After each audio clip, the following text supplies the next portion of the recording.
Anyone who knows me knows never, under any circumstances, to gift me with a green living plant.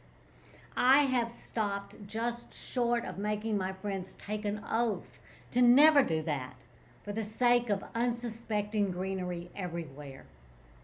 What a terrible fate to which that poor plant would be consigned. Nevertheless, I have a dear friend that decided that despite my protestations, she would put me to the test. One holiday season, she proudly presented me with a Christmas cactus, flowering and displayed in a colorful ceramic pot, announcing with these very words, "Even you won't be able to kill this, Helen." Now, I didn't set out to deliberately kill the poor cactus. I started out with the best of intentions, placing it near a window so it could enjoy the sunlight, being ever so careful with its care and feeding. Eventually, however, as all plants in my possession do, it withered, slowly and surely, until it was quite certain that this Christmas cactus would only experience one holiday season. This plant that anyone could grow, this plant that needed no real care, died.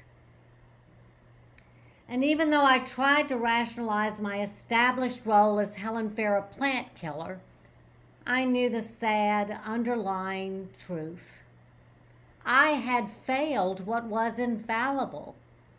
I had slipped into my lifelong habit of plant negligence. I had not tended my cactus. Today's parable from Matthew is one of the most well-known and most easily understood of all the parables of the Bible.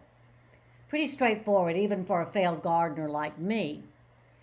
Jesus is giving his disciples a cautionary tale.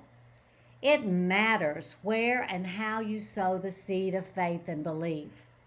Not everyone who hears the word of God will understand and believe.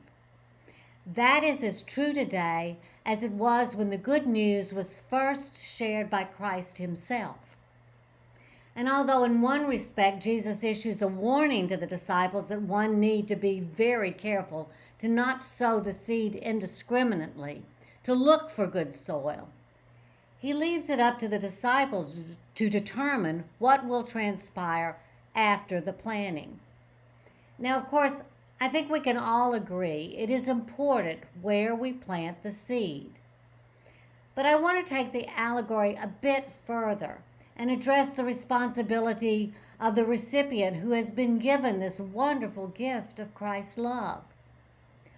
What is done after the seed is sown in the strong soil of each individual's heart is ultimately the responsibility of that individual alone. So yes, it is important where the seeds of faith fall. But even given that, even when at first there is understanding and growth, it finally, ultimately rests in the hearts of those who have received this wonderful gift to sustain, nurture, and grow their own faith. We may start out fully committed to our church and our community, working to cultivate and tend our faith so it is healthy and thriving.